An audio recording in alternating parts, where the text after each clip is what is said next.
Ahmad Faisal, 38, warga Ulu Tedong, Desa Garanta, Kecamatan Ujunglo, Kabupaten Bulukumba, Sulawesi Selatan, Sulsel, menikah mantan mertuanya, Herman, 49, Senin, 27 April 2026.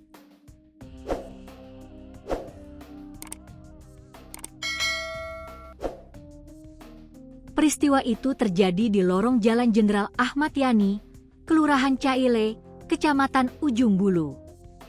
Pelaku yang akrab disapa Ical awalnya mendatangi kamar kos mantan istrinya, Nur Fatmawati, 23, di kawasan tersebut. Dalam pertemuan itu, keduanya terlibat adu mulut. Ical diduga tersulut emosi setelah mengetahui mantan istrinya berencana menikah lagi. Pertengkaran di dalam kamar kos pun tak terhindarkan. Mendengar keributan tersebut, orang tua Nur Fatmawati yang juga korban, Herman, datang melerai. Herman bermaksud menenangkan situasi karena pertengkaran tersebut mengganggu penghuni kos lainnya. Namun, emosi justru semakin memuncak dan cekcok antara mantan mertua dan mantu pun terjadi. Dalam kondisi tersebut, Ical menikam Herman menggunakan badik. Senjata tajam itu menancap di bagian perut kiri korban.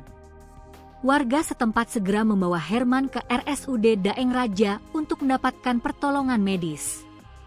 Namun, korban mengembuskan napas terakhirnya dalam perjalanan. Sementara pelaku melarikan diri usai kejadian.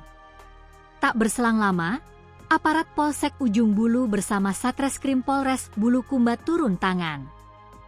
Pelaku ditangkap di Desa Garanta, Kecamatan Ujunglo, berjarak sekitar 15 km dari pusat kota Bulukumba. Pelaku sudah diringkus dan saat ini menjalani penahanan di Mapolres, kata Kasatreskrim Polres Bulukumba, AKP Andi Imran Hamid. Ahmad Faisal ditahan di rutan Mapolres Bulukumba untuk mempertanggungjawabkan perbuatannya.